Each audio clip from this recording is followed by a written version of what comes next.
Assalamualaikum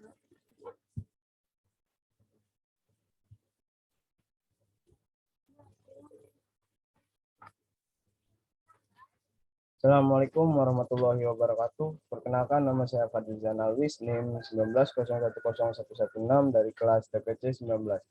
Di sini saya akan memaparkan presentasi tentang ujian mata kuliah Teknik Pemboran 2 yang ujiannya itu bertepatan di hari Selasa 2 November 2021. Ada 3 bagian. Yang pertama itu tentang casing, tentang hosting, dan tentang bit atau motherboard. Yang pertama itu tentang casing. Definisi dari casing itu, casing merupakan suatu pipa yang terbentuk dari baja dengan fungsi menjaga kestabilan lubang bor agar tidak runtuh, menutup zona bertekanan tidak normal atau melebihi batasan. Lalu itu ada fungsi casing sesuai dengan klasifikasi. Konduktor casing khusus di offshore atau lepas pantai adalah untuk melindungi drill string dari air laut. Pada onshore atau darat, fungsinya yaitu menutup formasi di permukaan yang mudah runtuh seperti rawa-rawa, gambut, dan sebagainya. Terus mencegah kontaminasi air tawar oleh lumpur pemboran sebagai sistem pengaliran lumpur untuk pemboran selanjutnya. Terus intermediate casing menutup formasi garam, gypsum, dan formasi sel yang mudah runtuh. Untuk menutup zona pertekanan tinggi atau abnormal low circulation.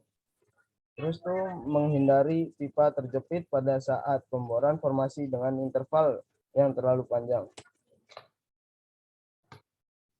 Terus ada surface casing, menghindari gugurnya lubang pengaliran lumpur. Terus melindungi lapisan air tawar dari pencemaran lumpur pemboran. Terus menghindari lapisan bertekanan yang akan dijumpai selama pemboran. Melengkapi sistem pengaliran lumpur sebagai tempat kedudukan BOP dan wellhead. Terus menyangga seluruh berat rangkaian casing berikutnya yang telah dimasukkan ke dalam sumur. Terus ada produksi casing. Menyekat antara lapisan produktif yang satu dengan lapisan produktif yang lainnya agar tidak saling berhubungan. Melindungi alat-alat produksi yang terdapat di bawah permukaan seperti pompa dan sebagainya. Terus tuh ada liner. Liner pada pokoknya mempunyai fungsi yang sama dengan produksi casing, tetapi tidak dipasang hingga permukaan. Liner merupakan casing yang dipasang kepada casing yang sudah terpasang. Terus ada jenis sambungan. Yang pertama itu ada round thread and coupling atau RTC. Round thread and coupling mempunyai bentuk ulir seperti V dan mempunyai 8-10 butir per inch. Tipe sambungan ini ada 2 macam, yaitu long thread and coupling dan short thread and coupling. Long thread and coupling mempunyai ketahanan 3% lebih kuat dari short thread and coupling. Terus yang kedua itu ada butter thread and coupling. Sambungan ini mempunyai bentuk ulir seperti trapesium dan mempunyai 5 ulir per inch. Butter thread and coupling digunakan untuk tension load yang besar atau untuk rangkaian casing yang panjang. Terus yang ketiga itu ada extreme line casing. Sambungan ini mempunyai sambungan yang menyatu dengan body casing. Bentuk sambungan atau ulirnya terbentuk trapesium atau square dan mempunyai 5 ulir tiap inch. Extreme line casing ini mempunyai ketahanan yang besar terhadap kebocoran. Diameter yang mempunyai 5 ulir tiap inch adalah ukuran. Untuk ukuran 5/8 inch sampai 10/3/4 inch. Sedangkan untuk diameter yang kecil 7 inch mempunyai 6 ulir per inch. Di sini ada gambar-gambar dari ketiga sambungan tersebut. Terus data-data yang dibutuhkan sebagai pertimbangan dalam casing design. Dalam menentukan casing design, data yang dibutuhkan antara lain tekanan pori formasi atau pore pressure, dan tekanan reka formasi atau fracture pressure, salau gas hazard, beban burst, dan beban kolaps, beban tension, dan di luar data itu juga ada pertimbangan berdasarkan casing dan biaya casing semen. Terus ada permasalahan apa saja yang terjadi terkait casing setting depth. Setting depth casing yang kurang tepat menyebabkan masalah loss circulation akibat dari pecahnya formasi di bawah kaki casing. Terjepitnya rangkaian casing akibat pemakaian lumpur dengan densitas yang tinggi untuk mengimbangi tekanan formasi yang abnormal. Biaya casing yang meningkat dan diameter sumur terakhir tidak sesuai dengan keinginan yang dicapai. Terus yang bagian B itu ada hosting. Yang pertama, menara bor dan semua peralatan yang digunakan harus memenuhi syarat keselamatan kerja, melibatkan peralatan dan teknologi yang mahal, memenuhi ketentuan standar yang berlaku. Terus setiap saat dapat menimbulkan kecelakaan yang mengakibatkan kerugian besar. Yang B, pada waktu tertentu dilakukan pergantian rantai drawwalk. Hal ini dapat dilakukan dengan mesin drawwalk dalam keadaan mati, mesin drawwalk berjalan perlahan, mesin drawwalk berjalan normal. Terus sebagai tool pusher, dalam melakukan pengawasan keselamatan kerja di instalasi pemboran, maka sebaiknya yang harus dilakukan adalah yang pertama itu mendiskusikan suatu pekerjaan yang sedang dihadapi oleh para pekerja. Terus melihat apakah operasi berjalan cepat, mengamati secara langsung keamanan pekerja di dalam melaksanakan pekerjaannya. Terus D itu ada unsafe condition. Diartikan tempat kerja tidak memenuhi syarat aman untuk bekerja, misalnya menarik paksa pipa yang terjepit, lalai, tidak menggunakan peralatan keamanan. Terus yang E itu pada saat dilakukan pekerjaan memberi minyak lumas pada crow block. Maka dilakukan pada saat traveling block diam, traveling block sedang dinaik turunkan. Terus yang F itu rotary Hepler atau floorman. Pada umumnya bekerja di lantai bor yang salah satu tugasnya adalah mencampur bahan-bahan lumpur pemboran untuk sirkulasi, mengamankan penyambungan pipa bor agar tidak terjadi luka pada solder atau thread, menarik kunci pipa untuk menyambung pipa. Terus ada safety meeting, penyuluhan keselamatan kerja, berguna untuk dapatnya para pekerja pemboran lebih menghayati masalah keselamatan kerja. Oleh karena itu, pelaksanaannya di instalasi pemboran perlu dilakukan dengan tepat, yaitu terutama bila menghadapi pekerjaan yang berbahaya. 1 kali dalam sebulan secara teratur pada setiap kali terjadi kecelakaan. Terus itu yang H, jelaskan fungsi dari masing-masing komponen menara yang pertama itu menara pemboran, derrick atau mas. Fungsi dari menara bor adalah untuk menyediakan ruang untuk mengangkat atau memasukkan rangkaian pipa bor dari atau ke dalam lubang bor. Terus itu ada substruktur, adalah konstruksi kerangka baja dengan platform yang dipasang langsung di atas titik bor, yang memberikan ruang kerja bagi peralatan dan pekerjaan di atas dan di bawah lantai bor. Terus rig floor. Lantai bor berada di atas substruktur dan berfungsi untuk menampung peralatan-peralatan pemboran yang kecil-kecil. Tempat berdirinya menara, mendudukan drawwalk, tempat driller, dan rotary hipler atau rock neck. Terus ada drawwalk, meneruskan tenaga dari primer mover atau power system ke rangkaian pipa bor selama operasi pemboran berlangsung. Meneruskan tenaga dari frame mover ke rotary drive. Meneruskan tenaga dari frame mover ke cathead untuk menyambung atau melepas bagian-bagian rangkaian pipa bor. Terus ada crown block, berfungsi untuk melilitkan tali-tali pemboran dan sebagai katrol untuk membuat sistem pengangkat dapat bekerja. Terus ada drilling line, sangat penting dalam operasi pemboran karena berfungsi untuk menahan atau menarik beban yang diderita oleh hook. Terus ada hook berfungsi untuk menggantungkan swivel dan rangkaian pipa bor selama operasi pemboran berlangsung. Hook terletak di bawah traveling block. Terus tuh apa itu tone mail? Tone mail merupakan sebuah rumus yang dimana menghitung terjadinya kehausan pada drilling line. Perhitungan tersebut sangat berpengaruh terhadap aktivitas pemboran dan work over well service, sehingga perhitungan tone mail itu sendiri harus dilakukan dengan benar. Perhitungan tone mail sangat kuat kaitannya dengan drilling line yang dimana untuk meningkatkan umur pemakaian dari drilling line dan mengetahui umur drilling line.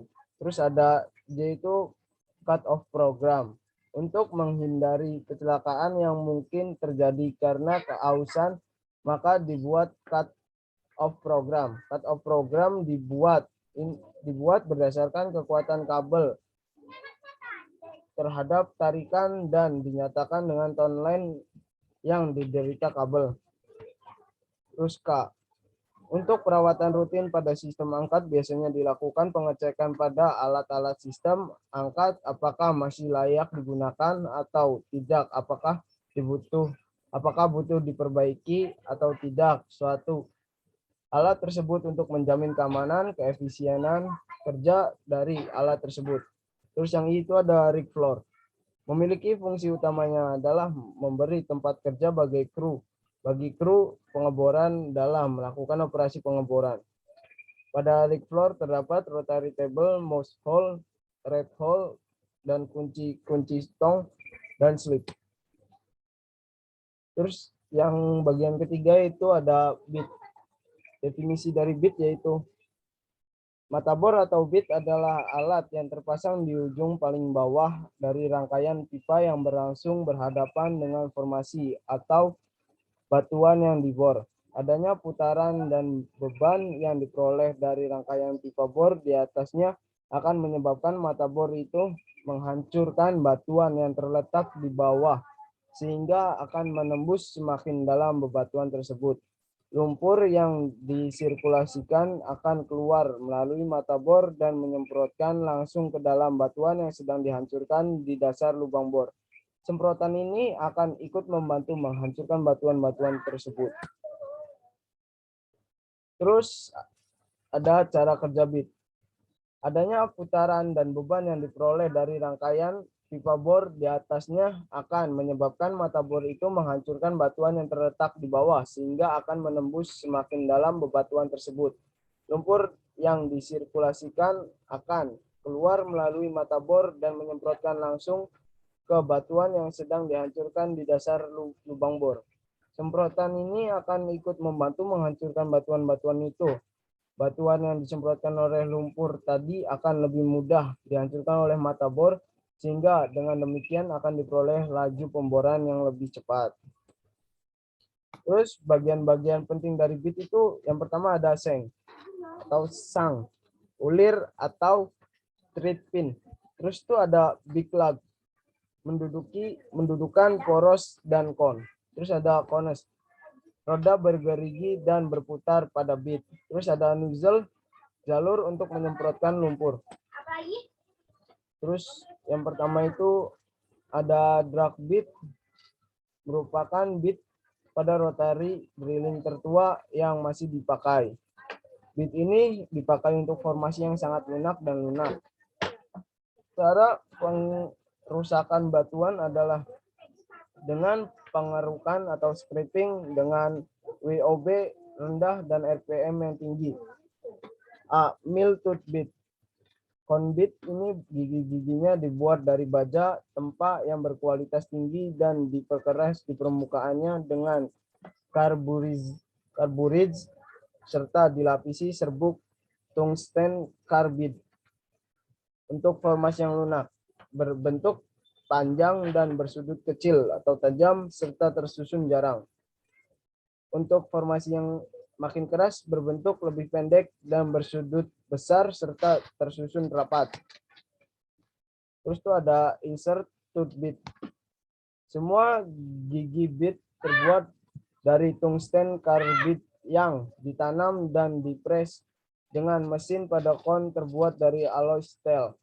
Bit ini dapat menghasilkan gigi pemecah batuan yang sangat tahan abrasif dan sangat tahan terhadap beban tinggi. Terus itu ada diamond bit. Alat untuk mengebor batu yang bekerja dengan menggoreskan berlian kelas industri ke dasar lubang bor. Intan tertanam ke dalam struktur logam dan biaya yang digunakan untuk bit ini cukup tinggi, namun kualitas untuk menembus formasi ini cukup kuat. Terus ada PDC, Polycrystalline Diamond Compact. Bit ini memiliki keuntungan sama dengan natural diamond bit, tapi bit ini menggunakan sistem sintetik diamond. Ini adalah ukuran-ukuran dari bit. Natural diamond cornbread itu 6 inch kali 2 5/8 inch C400. Terus ada 8 3/8 inch VN 300. Terus natural diamond itu ada yang 6 inch VN 300, terus 8 1/2 inch VN 300. Terus ada TSP bit 8 3/8 inch VP 300, 8 1/2 inch VP 500, terus 5 1/2 inch kali 6 inch VPH VHP 300. Terus yang sekarang adalah soal hitungan. Di sini terdapat tabel yang sudah ada datanya. Terus ini data drill string untuk pemboran trayek 7 inch adalah ukuran bit, ukuran diameter BI yaitu 8 1/2 inch, ukuran nozzle 20/32 sampai 20/32 sampai 20/32. Terus WOB-nya yaitu 22.500 lb atau pon. Satuannya pon. 80% WDC. Ukuran DC-nya itu 6 1/4 inch OD 2 13/16 inch ID. 83 lb per feet. Terus ukuran DP-nya itu 4 1/2 inch OD, terus 3.286 inch ID, 16,6 lb per feet. Data spesifik rig yang akan digunakan. Ukuran setback 90 feet, tinggi fingerboard 83 feet, terus wind load area of pip setback 353 feet persegi. Terus data-data lainnya ada kapasitas traveling block yang digunakan sebesar 250 ton dengan berat 120.000 lb. Kecepatan pengangkatan drill string 60 feet per menit, terus efisiensi drawwalk 85%, terus efisiensi prime mover 85%, terus safety factor U per sistem angkat 1,25, terus kecepatan angin 11,56 mph. Jumlah kabel bor di crown block 10, efisiensi bloknya 98%. Untuk kecepatan angin itu ditambah 2 nim belakang angka. Terus ini ada soalnya, yaitu buatlah gambar penampang sumur sesuai data yang ada pada tabel di atas. Yang kedua itu soalnya berapa hook load atau LB pada saat A. Menggantung drill string, B. Menggantung casing, C. Jawaban dari A dan B kondisi mana yang digunakan sebagai dasar dalam menentukan total beban pada menara. Terus yang ketiga itu soalnya berapa total beban horizontal. Terus yang keempat berapa tegangan kabel bor pada kondisi statis. Yang kelima berapa total beban pada menara. Yang keenam berapa horsepower pada A. Drawwalk, B. Frame mover. Nah, di sini ada gambar penampang sumur sesuai data yang di tabelan tadi. Yang pertama itu ada konduktor casing 20 inch K55 90 lb per feet 0 sampai 65 feet. Trayek 26 inch interval 0 sampai 65 feet. Terus ada lapisan kedua itu ada surface casing 13 3/8 inch K55 54,5 lb per feet. Ini dari 65 sampai 980 feet. Di trayek 17 1/2 inch X 26 inch interval 65 sampai 980 feet. Terus intermediate casing 95/8 K55 40 lb per feet, terus K55 4 3,5 lb per feet, terus N80 47 lb per feet. Intinya dari 0 sampai 70, 70 sampai 367, 367 sampai 3316. Trayek 12 1/4 inch kali 17 1/2 inch interval 980 sampai 3316 feet. Liner K55 26 lb per feet dari 3000 sampai 3716. Trayek 8 1/2 inch kali 12 1/4 inch interval 3316 sampai 3716 feet. Terus di sini ada soal yang kedua.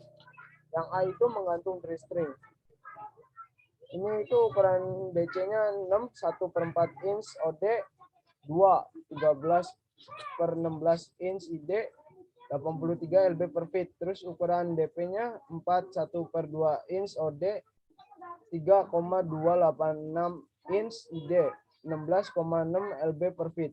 Terus WOB-nya itu 22.500 lb 80% WDC. WDC-nya itu 22.500 per 0,8. Jadi 28.125 lb. Kedalaman target itu 3.716. Ini sudah ditambahin 3 nim di belakang. Terus panjang DC 28.125 lb. Dibagi 83 lb per feet. Jadi 338 feet. Panjang DP-nya 3.716 feet dikurangi 3.338 338 feet. Jadi 3.378. Berat DP atau WDP 3.378 feet dikali 16,6 lb per feet. Jadi 56.074,8 lb. Berat total di udara WDP ditambah WDC. 56.074,8 ditambah 28.125 jadi 84.199,8 lb. Buoyancy factor atau BF diambil density mat logi adalah 1 min 9,4 per 65,5. Jadi 0,856. Berat total di lumpur 84.199,8 ditambah 0,856. Jadi 84.260,656. Terus yang B itu ada hoklut. Menggantung casing. Diambil casing intermediate karena rangkaian casing terpanjang dari 980 feet sampai 3.316 feet. Terus menentukan berat casing. Casing 95/8 inch kali 55 40 lb per feet, kedalaman 0 yaitu 70 feet. Jadi 70 feet dikali 40 lb per feet dikali 0,856 jadi 2396,8 lb. Terus ada casing 9,58 inch kali 55 43,5 lb per feet. Kedalaman 70 sampai 367 feet. Jadi 297 feet dikali 43,5 lb per feet dikali 0,856 sama dengan 11.059,092 lb. Terus tuh ada casing 95/8 inch N80 47 lb per feet kedalaman 367 sampai 3.316 feet. Jadi 2.949 feet dikali 47 lb per feet dikali 0,856 jadi 118.644,168 lb. Terus tuh dijumlahkan semua 2.396,8 dijumlah ditambahin 11.059,092 ditambah 118.644,168 yaitu 132.100,06. Terus yang C itu kondisi yang paling berat adalah berat casing di lumpur seberat 132.100,06. Terus tuh ada soal yang ketiga itu ada total berat horizontal. Gaya horizontal yang bekerja pada menara akibat pengaruh angin. Rumusnya itu W sama dengan 0,004 dikali V kuadrat. Terus 0,004 dikali 11,16 kuadrat. Hasilnya yaitu 0,498 lb per feet kuadrat. Beban menara akibat pengaruh angin W kali F yaitu 0,498 dikali 353 itu hasilnya 175,7 lb. Terus ada beban horizontal pipa yang berputar pada menara GH LDS. GH sama dengan LDS kali WDS kali sin X 2,5 derajat. 3.716 dikali 16,6 dikali sin 2,5 derajat.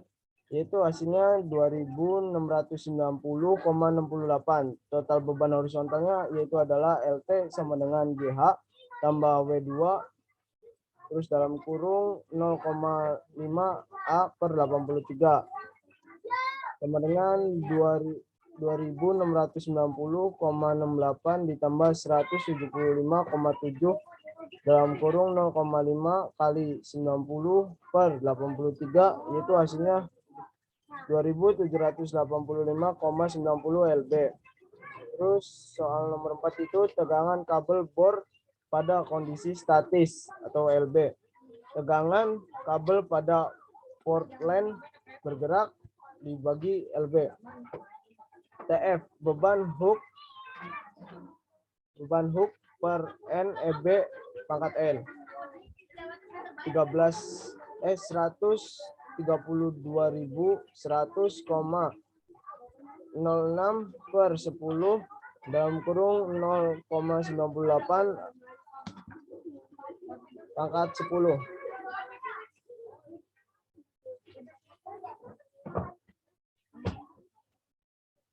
Terus itu hasilnya 16.168,918.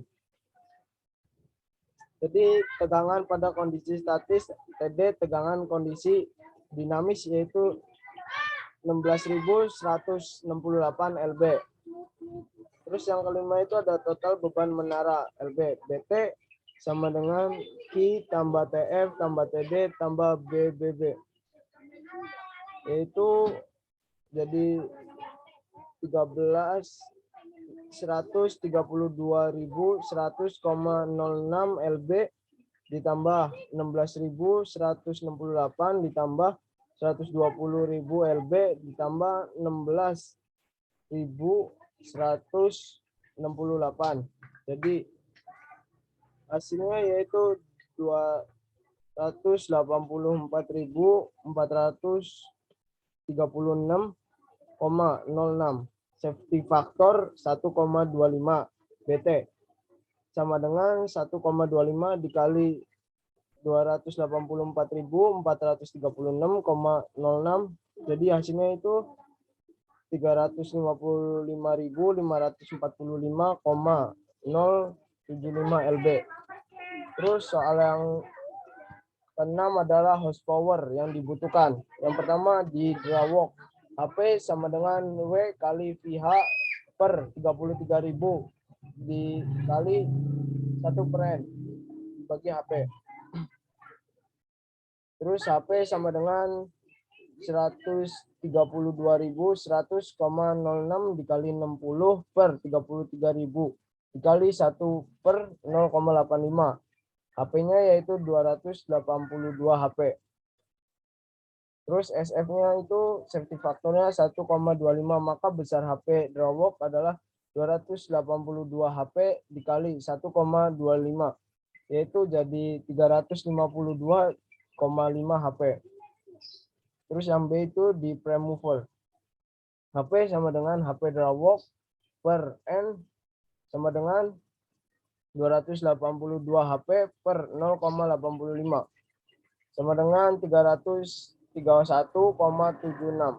Safety faktornya 1,25, maka besar HP prime mover yaitu 331,76 HP dikali 1,25 sama dengan 414,7 HP. Terus ini pada studi kasus cost per feet. Diketahui kedalaman lubang bor pada saat bit dimulai digunakan yaitu 10.000 feet. Terus harga bitnya itu bit cost $1.000. Sewa rig atau rig cost-nya itu $516 per jam. Terus sewa downhole motor atau rent DHN yaitu $5.000 per hari. Terus waktu round tripnya itu 117 jam per 1000 feet.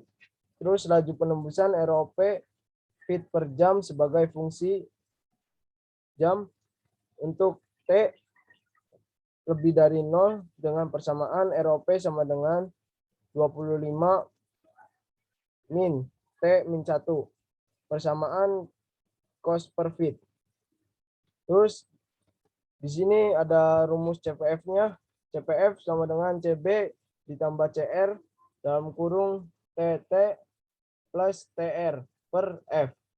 Di mana CB itu yaitu bit cost, satuannya US dollar. Terus CR itu rig cost, US dollar per jam. Terus TT yaitu waktu round trip, satuannya jam per feet. Terus TR umur bit, pahat. F-nya itu foot take, dip 1 kali run bit. Terus ditanya, yang pertama itu kapan bit harus diganti. Terus yang B itu berapa harga CPF cost per bit. Terus yang C itu berapa total cost sampai pergantian bit. Catatan hitung dengan interval waktu per 2 jam. Terus waktu round trip ditambah 3 NIM paling belakang Anda. Terus yang ketiga itu sewa rig atau rig cost itu ditambah 2 digit NIM paling belakang Anda.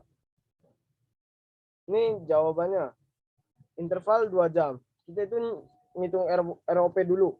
25 min T min 1. 25 min 2 min 1. Yaitu jadi hasilnya 24 feet per jam. Terus F-nya itu 117 jam per 1000 feet. Interval 2 jam. 117 jam per 1000 feet dikali 2. Jadi 117 jam dikali 2 yaitu 234 jam. Terus 1000-nya dikali 2 jadi 2000 feet. Terus ini TT-nya itu 117 jam per 1000 feet dikali 10.000 feet. Jadi 1170 jam waktu round tripnya. Terus ngitung CPF 1000 ditambah 516 dalam kurung 1170 ditambah 24 per 2000.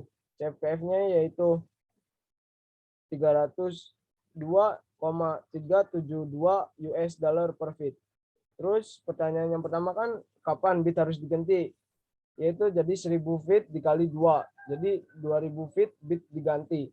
Terus yang soal kedua itu berapa harga CPF atau cost per feet?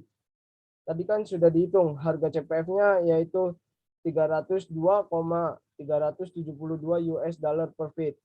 Terus berapa total cost sampai pergantian bit? Yang pertama itu ada sewa DHM 5.000 US dollar per hari dijadiin ke jam. Jadi 208,33 US dollar per jam. Interval 2 jam jadi 208,33 kali 2. Jadinya 416,6 US dollar. Terus yaitu harga bitnya itu 1000 US dollar. Terus sewa rignya itu waktu round trip dikali sewa rig. Jadi 516 dikali 117 jam. Jadi 60.372 US dollar. Terus sewa DHM-nya itu waktu round trip 117 jam, yaitu kan ada kira-kira 5 harian. Jadi cost DHM-nya 5.000 dikali 5. Jadi 25.000 US dollar. Interval 2 jam, 25.000 dibagi 2, jadi 12.500 US dollar. Terus total cost sampai ganti bit itu tinggal dijumlahin hasil perhitungan yang tadi di atas.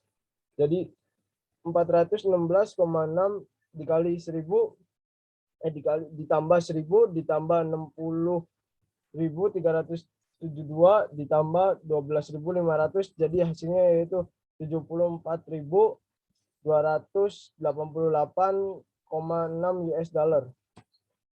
Sekian presentasi dari saya, kurang lebihnya saya mohon maaf. Billahi taufiq wal hidayah. Wassalamualaikum warahmatullahi wabarakatuh.